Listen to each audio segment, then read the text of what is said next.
Walaupun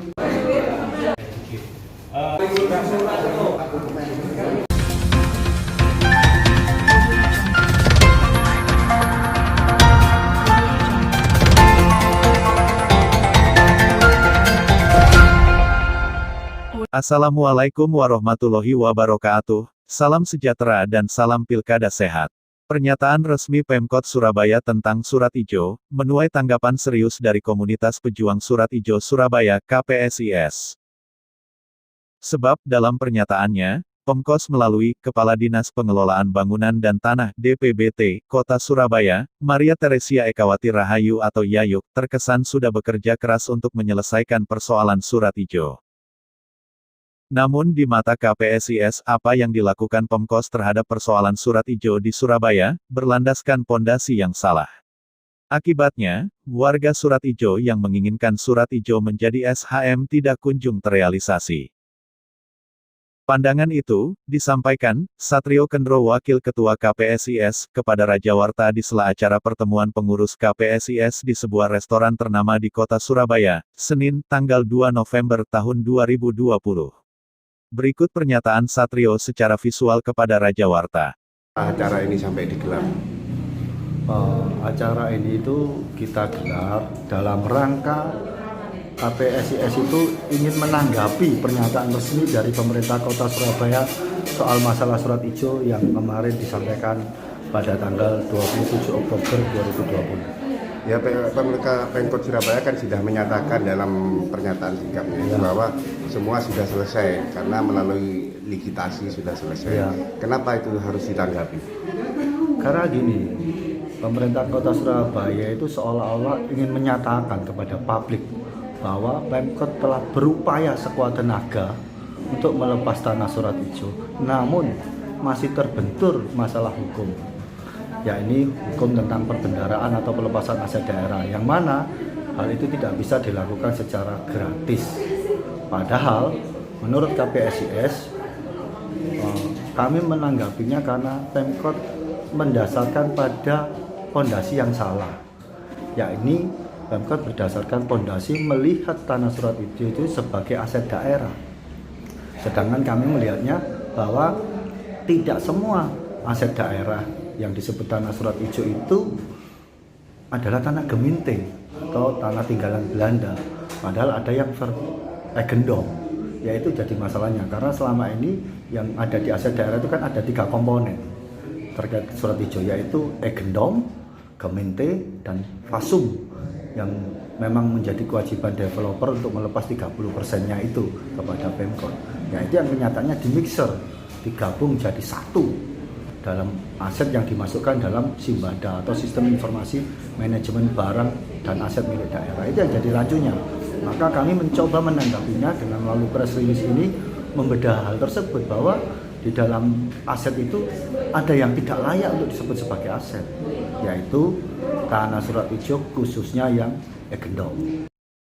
Sementara Ketua Umum KPSIS, Haryono dalam pernyataannya kepada Raja Warta menegaskan, bahwa sebenarnya persoalan Surat Ijo yang sedang diperjuangkannya sudah selesai. Pernyataan Haryono tersebut, merujuk pada pernyataan Kakanwil BPN Jawa Timur, beberapa waktu lalu. Meski begitu, menurutnya, Kakanwil BPN Jawa Timur meminta KPSIS bersabar hingga Pilkada Surabaya selesai. Berikut pernyataannya. Tadi Bapak sempat menyatakan bahwa Kakanwil menyatakan Surat Ijo sudah dilepas. Bagaimana sebenarnya ceritanya, Pak? Terima kasih, Pak. Surat Ijo itu sudah selesai, Pak. Surat Ijo sudah selesai sesuai dengan statement Kakanwil BPN Jawa Timur. Itu dia menyatakan bahwa Surat Ijo selesai dan dilepas. Saya sempat bertanya kepada Kakanwil, dilepas yang bagaimana, Pak? Yang namanya dilepas itu gratis, dia bilang gitu. Namanya gratis kalau itu dilepas. Demikian, Pak.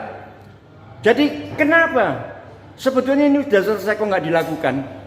Saya bilang sama Kakanwil, jangan ada muatan politik. Jangan ada muatan politik, Pak Kakanwil, saya bilang gitu. Kalau memang segera diselesai, sudah mau dilepas, silakan dilepas. Pak Haryono, sabar, dia bilang gitu. Sabar. Ini sudah selesai, dia bilang gitu. Loh, kalau namanya sudah selesai harus serahkan. Diselesaikan Pak. Sudah Pak Haryono, percayakan sama saya. Saya selaku Kakanwil menyatakan saya sedikit bicara, banyak bekerja. Itu ya statementnya Pak Kakanwil yang baru. Itu yang dilakukan sama dia. Kenapa nggak dilakukan Pak? Saya bilang gitu. Sudah Pak Haryono, gubernur sudah oke. Menteri ATR BPN sudah oke. Saya tinggal melakukan eksekusi aja setelah pilkada.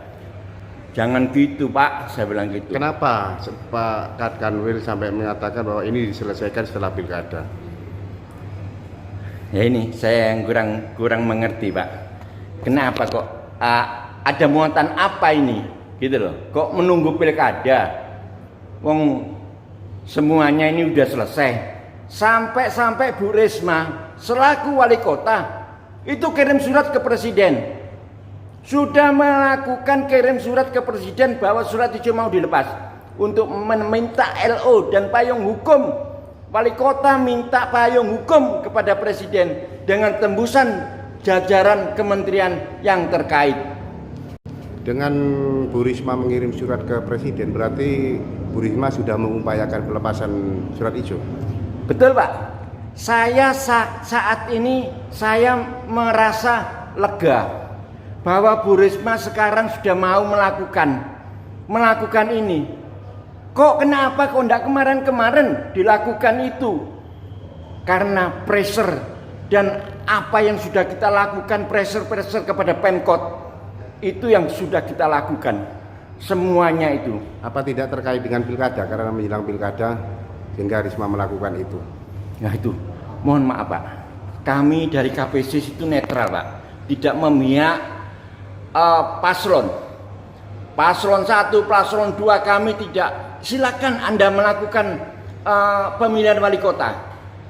Kami selaku ketua umum KPSIS Surat Ijo, ya Pak ya, kami akan memperjuangkan warga pemegang Surat Ijo se-Surabaya. Oke Tretan, demikian laporan Raja Warta tentang sikap KPSIS dalam menyikapi pernyataan Pemkos dan penegasan Ketua KPSIS bahwa persoalan Surat Ijo di Surabaya sudah selesai. Semoga sajian ini bisa menjadi pelengkap wawasan Tretan. Assalamualaikum dan sampai jumpa.